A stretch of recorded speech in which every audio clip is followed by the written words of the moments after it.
ऐ मेरे प्यारे सहाबा, ज़रा बताओ ना कि आज तुम में से कोई रोज़ेदार है।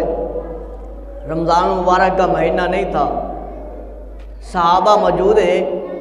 आका करीम फरमाते हैं, सहाबा मन अस्बह मिनकुम अल यौम साइमन, क्या तुम में से कोई ऐसा है जो आज रोज़े से हो।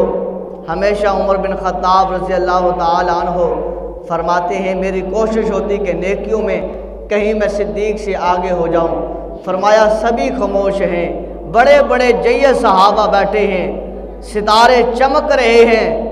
आका करीम ने फरमाया, मन अस्बह मिनकुम अल यौम साइमन, क्या तुम में से कोई है आज रोज़े वाला जिसने रोज़ा रखा हो।